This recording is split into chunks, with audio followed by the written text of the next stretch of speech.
Welcome. We're so glad you're here, and I know some of you had some terrible airline connections to get here, so we really appreciate it. Consumers today really are different, and many of you are really trying to understand just how different, and more importantly, how do you connect with them? How do you win the hearts and the minds of consumers? They are confronted with all these new demands on their time, more than ever before. There is so much information out there. Is it any wonder that they are distracted and hard to get through to them?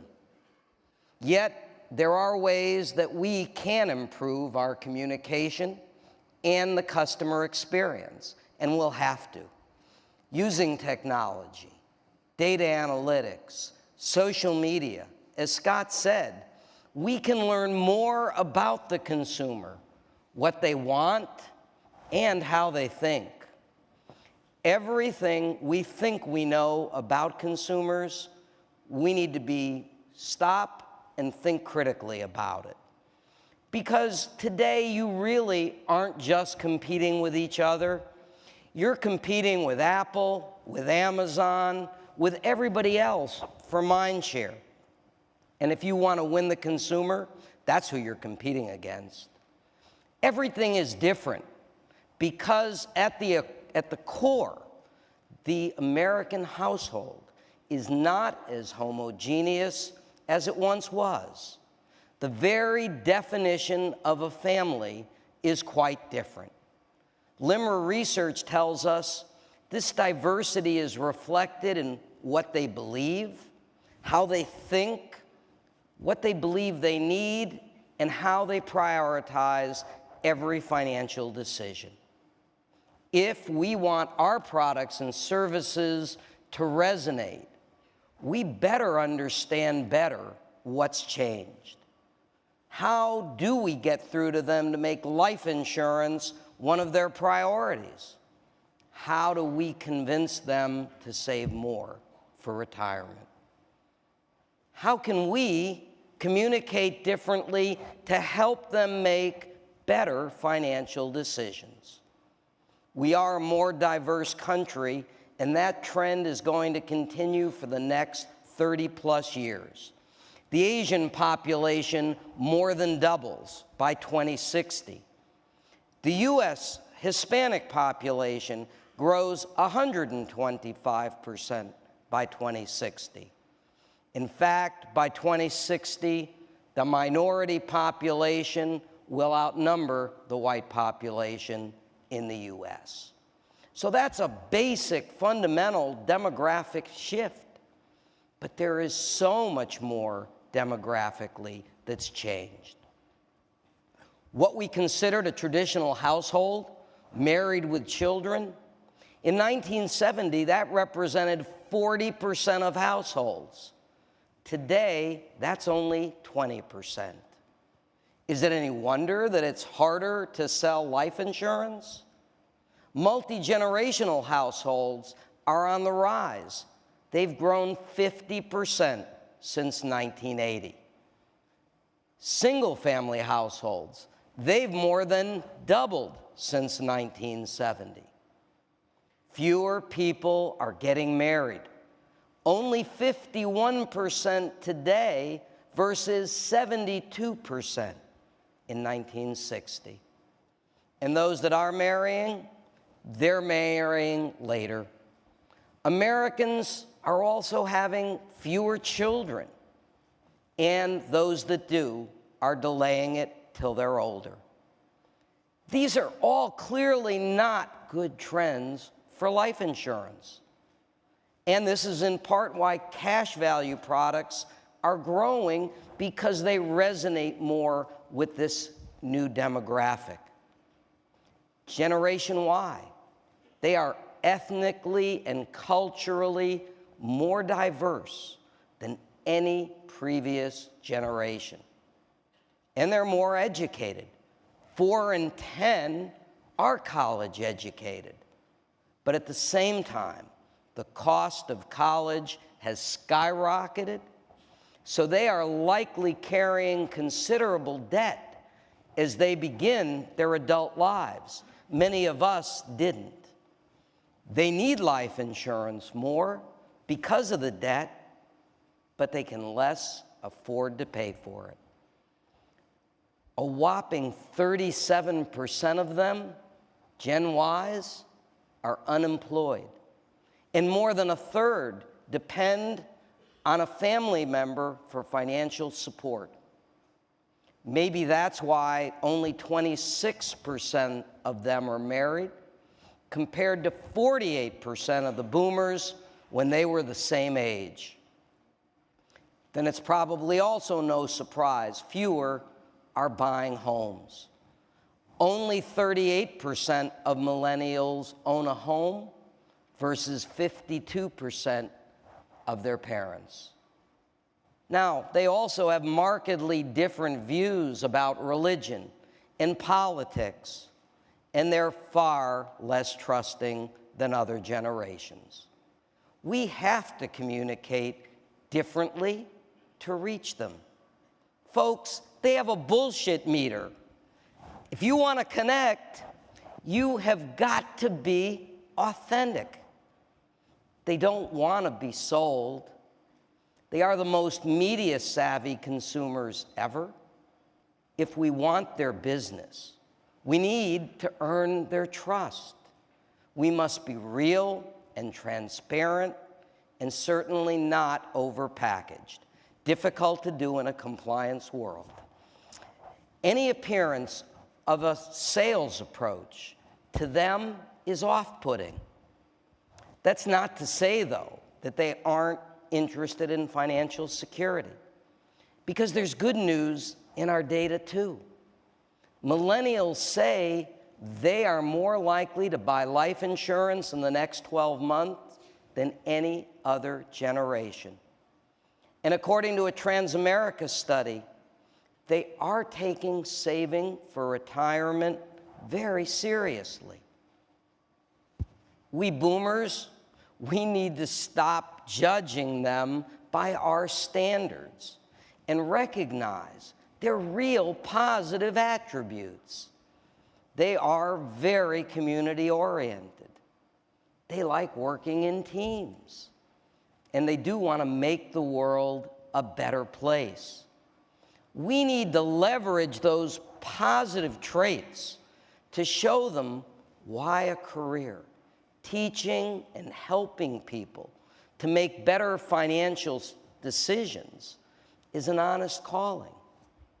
Now, we do know that millennials are smart and they like funny. And that's why some of these ads, P&C campaigns, are working so well.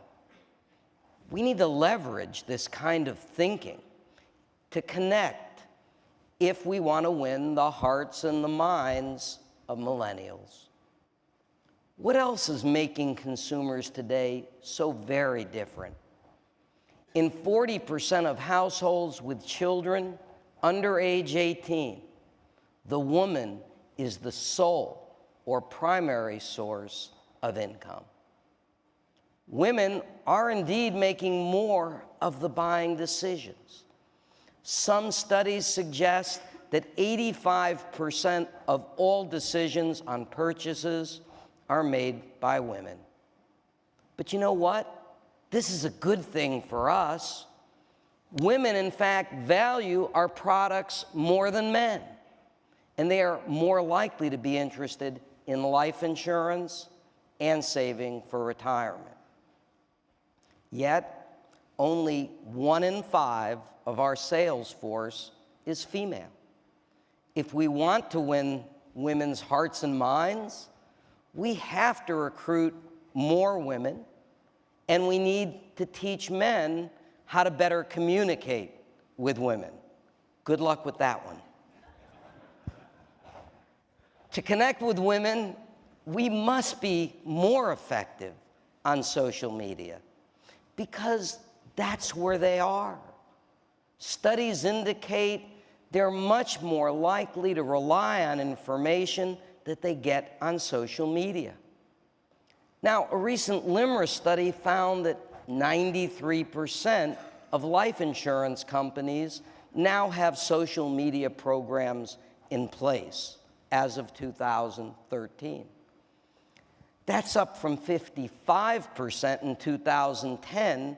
So yes, we're making some headway. But are we being as effective as we need to be? So many of you are on Facebook and Twitter, but are you on Pinterest and Instagram?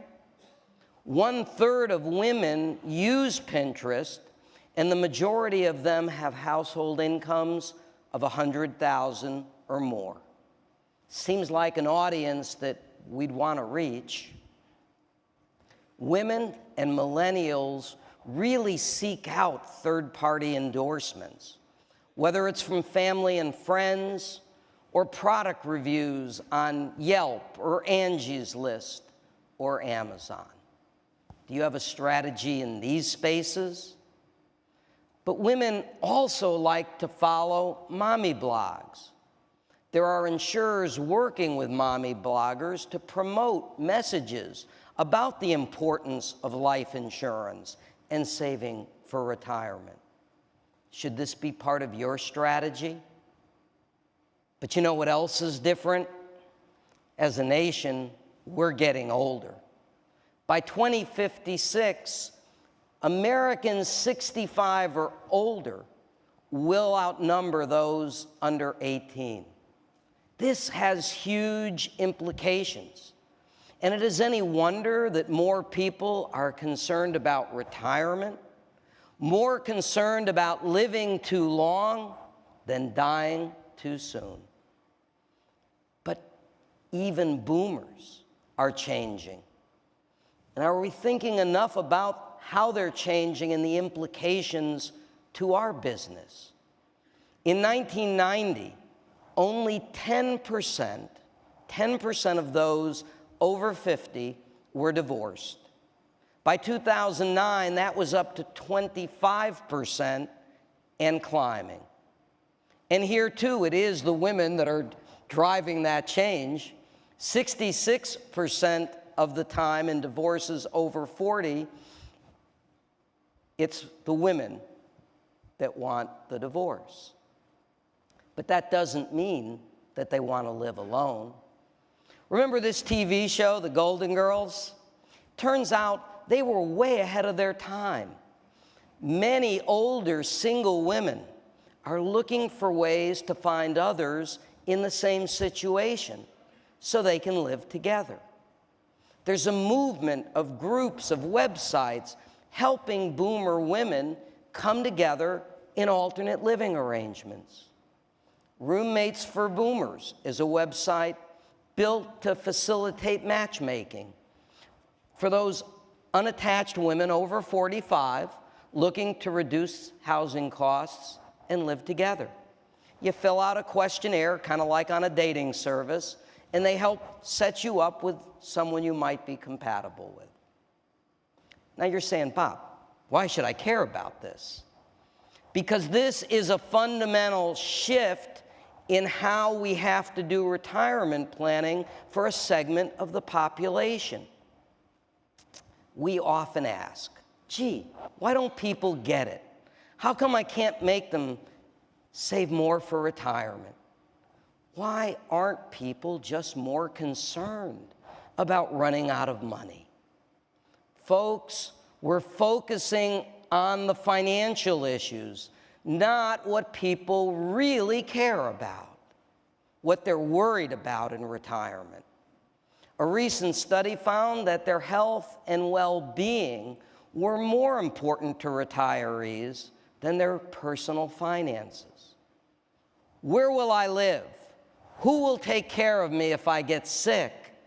This is what boomers are worried about, not just are they going to have enough money. We need to be thinking about how we can build products to respond to these concerns. We need to teach advisors how to address these questions and explain how our products help resolve these issues. Indeed, the advisor of the future may have to be able to address much broader retiree concerns if they want to be relevant to the retirees of tomorrow. Our focus on retirement is too myopic. We're focusing way too much on consumers' money and too little at what keeps them up at night. If we thought more holistically, might we craft different messages? Would our products maybe change? Would we even seem more on point to consumers? To win the hearts and minds of all consumers, we're going to have to also think about how to improve the customer experience. Let's take a look at what some other industries are doing to enhance their customer experience. I don't know if you know what iBeacon is. It's kind of an indoor proximity system that Apple created. In essence, it's a transmitter that enables a smartphone or other device to perform actions. Today, it's used primarily in the retail sector. When a consumer who has the app downloaded in their smartphone enters a store, iBeacon knows who that person is and where they are. But they also know what that person has bought in the past in that given retailer. And that gives them an opportunity to personalize a message to that customer. The slacks that you've purchased before are on sale, and they're over there in aisle 3. Oh, the pants you like, there's something similar on the next rack. Here's a 10% off coupon. Virgin Atlantic is using it to improve service. With iBeacon, Virgin Atlantic knows when you entered the airport. As you approach security, your boarding pass comes up automatically, and then it knows you're on the way to the lounge.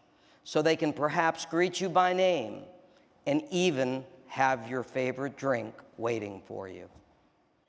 This is what customers are going to expect in today's world and certainly tomorrow.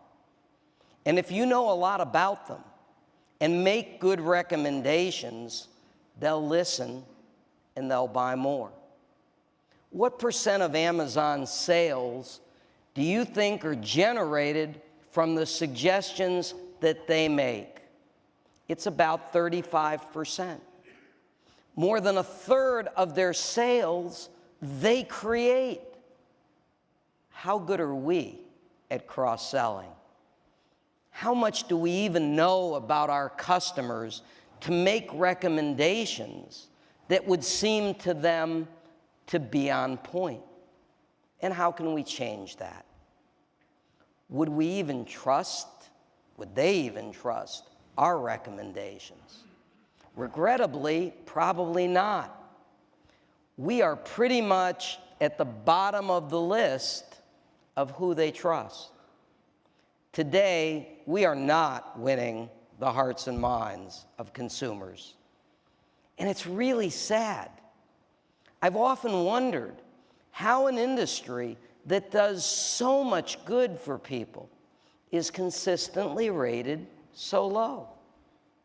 And when it comes to brand recognition and whether your companies are top of mind, research we conducted this year found that only 3 in 10 Americans can name a single insurance company by name.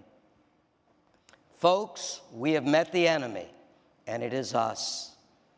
Our new study that we did with Maddox Douglas shows the words we use routinely are not well understood by people, leading to nearly 19 million stuck shoppers. We use words like premium and protection, and what we mean and what they hear are regrettably quite different. This frustrates people. It adds to their confusion, and it really contributes to their lack of trust. To them, we just don't seem authentic. If we want to engage consumers, we need to learn from gaming companies, especially if we want to teach younger consumers about the importance of our products. Pages of text, that's not really going to help us improve financial literacy. It won't really get people, I don't believe, to buy more life insurance or convince them that they should save more money for retirement. In fact, you know what behavioral economics suggests? What it will really do is likely confuse consumers, and they're more likely to do absolutely nothing. Gamification, that engages people.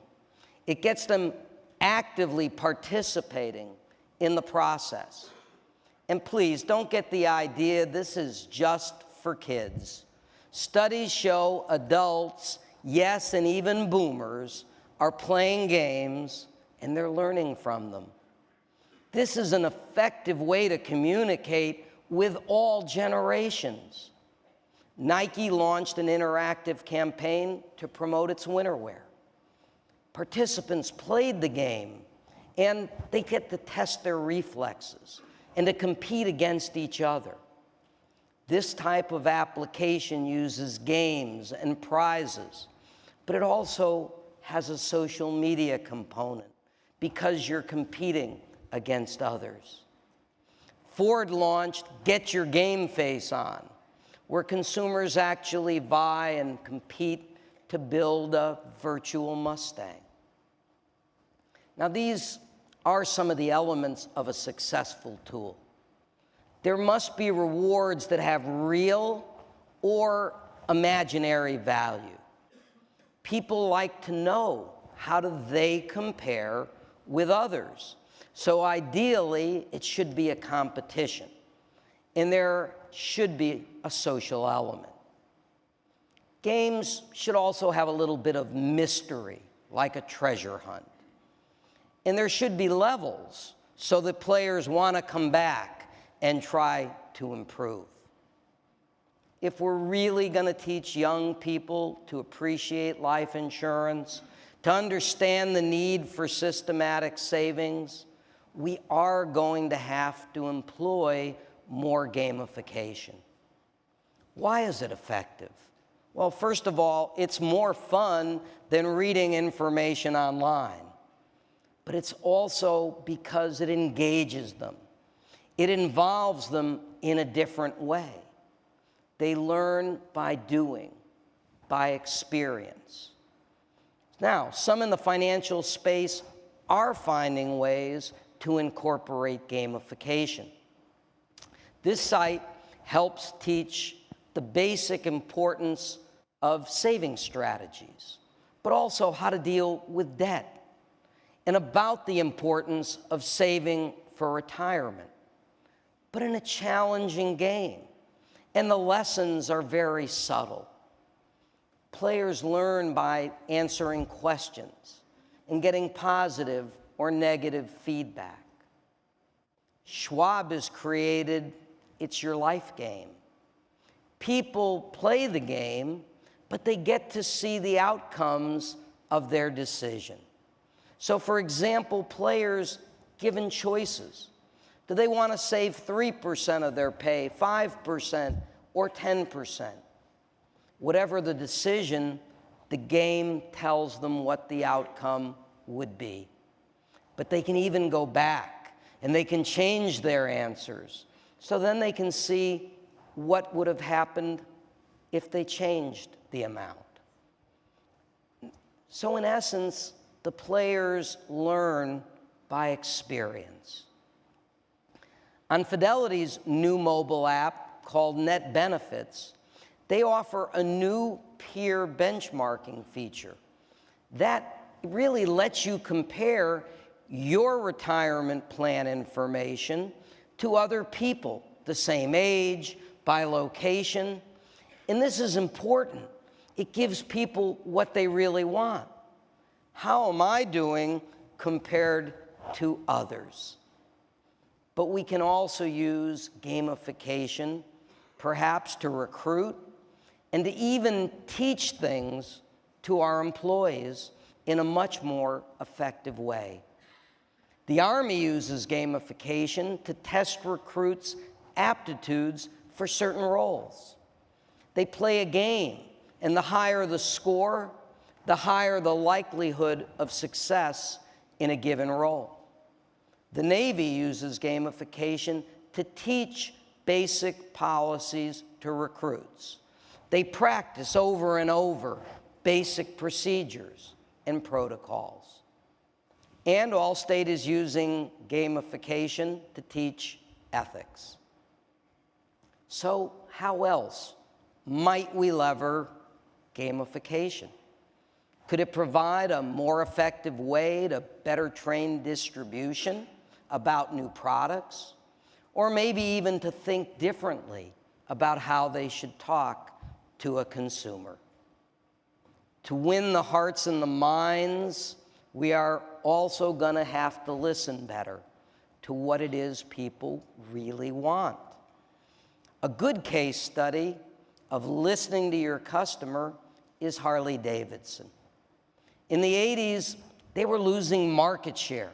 Sales were plummeting. They sent their engineers out into the field to motorcycle rallies all over the country. They looked at what modifications bikers made to their ride, and they asked them about why they made those changes. They incorporated what they learned into their new designs, and people took notice. The redesigned Harleys graced the cover of the top motorcycle magazines and led to a period of outstanding growth for Harley-Davidson. MassMutual is trying to listen to customers in a new way.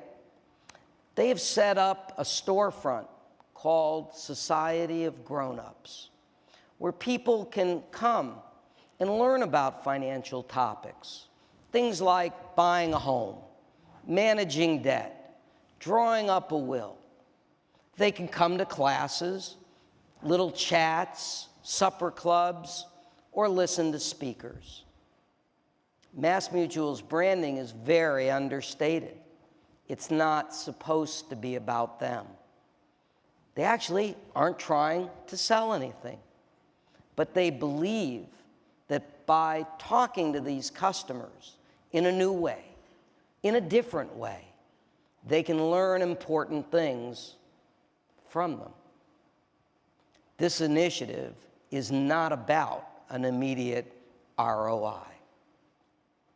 What would happen if somehow we engaged consumers and actually had them help build our products?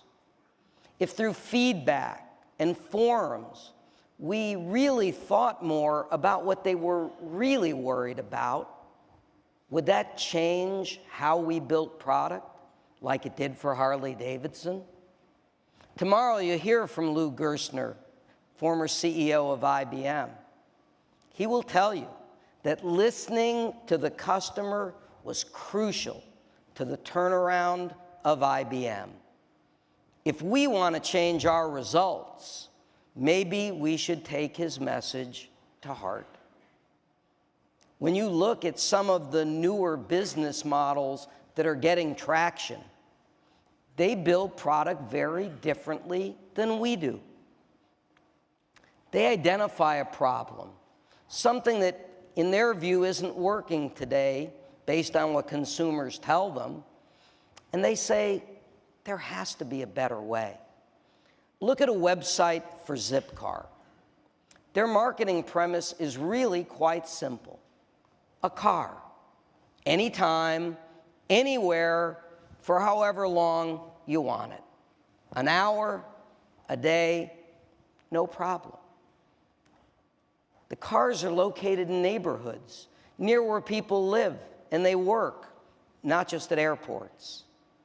This is resonating with city dwellers. They maybe don't want to own a car all the time, and they don't want that expense. Zipcar saw a consumer need, and they built a new business model. ModCloth, They're an online clothing store. They attract 5 million unique viewers each month. Does your website get that many hits? Part of what draws so many consumers is a program called Be the Buyer. They ask their viewers, would you buy this item if you were our buyer?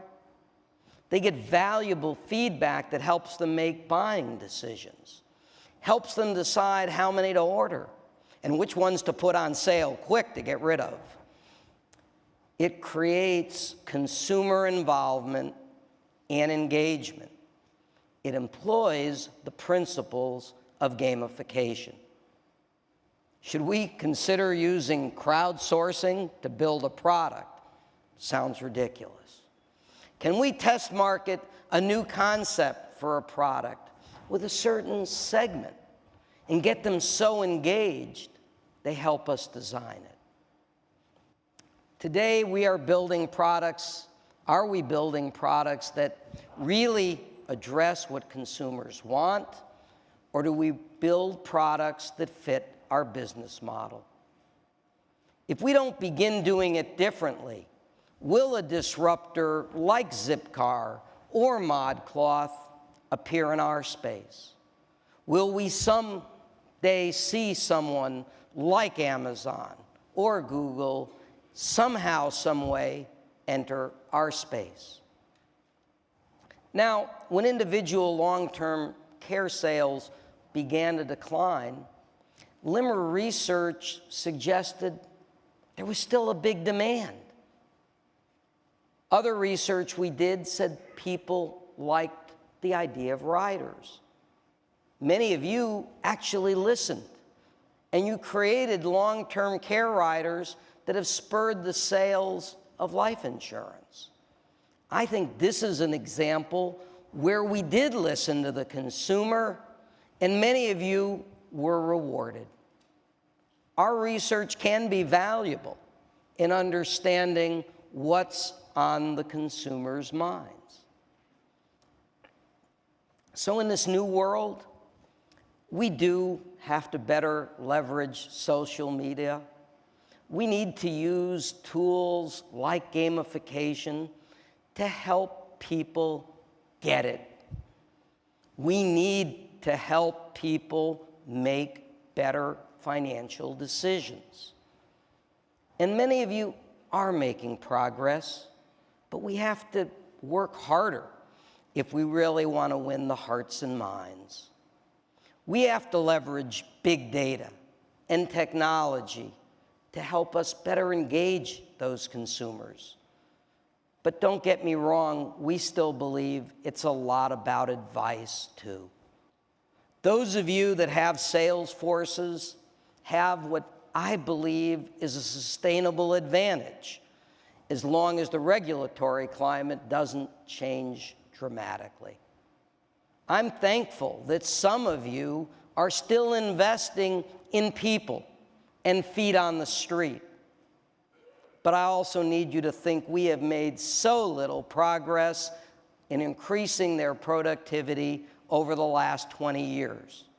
And the actual numbers of people buying are decreasing. We need to change that.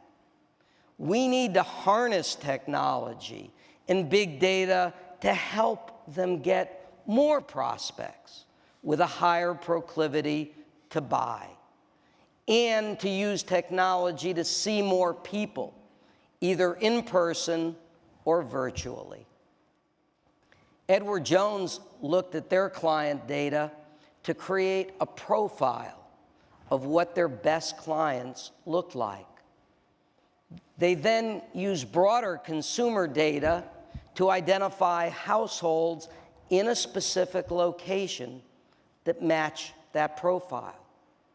Advisors can pick a geographic region and find the best 50 prospects. And guess what? It downloads right to their mobile phone. This is just one example of many about companies using technology to identify better prospects, but also understanding more about what do their best prospects have in common. Companies are harvesting data, using algorithms to create valuable, actionable knowledge to improve outcomes. But as everything else about consumer changes, we have to think about how we can expand distribution in new ways too.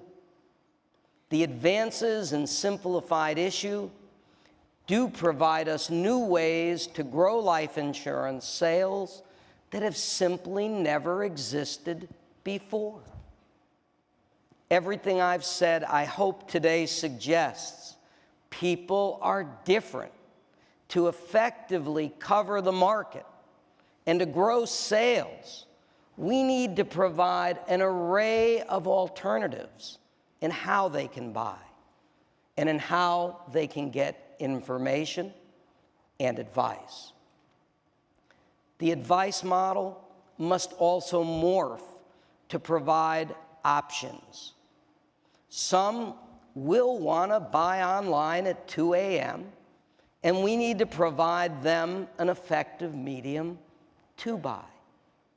From self-service to fee-only planning and everything in between, we need to provide choice and alternatives. We must understand that consumers are influenced by family and friends, by social media, by advertising, and all of these impressions, which they collect from all of these sources, really form the idea of how they feel about our products and what type of advice do they want. So we need to improve all of these impressions. So I think we do need to do new and different things if we hope to win the hearts and the minds of this diverse group of consumers. What will we have to do? Listen better to consumers' real wants and desires. Use technology and big data to better understand who they are, how they think. Use social media and mobile to be where those consumers are, and change the customer experience and how we communicate so we are more trusted. And we're going to have to use behavioral economics and gamification to really help people understanding of the importance of protecting their loved ones and saving systematically for retirement. Helping people make better decisions. I hope you will be inspired to go back and do one thing different, better, to win the hearts and the minds of consumers. Thank you very much.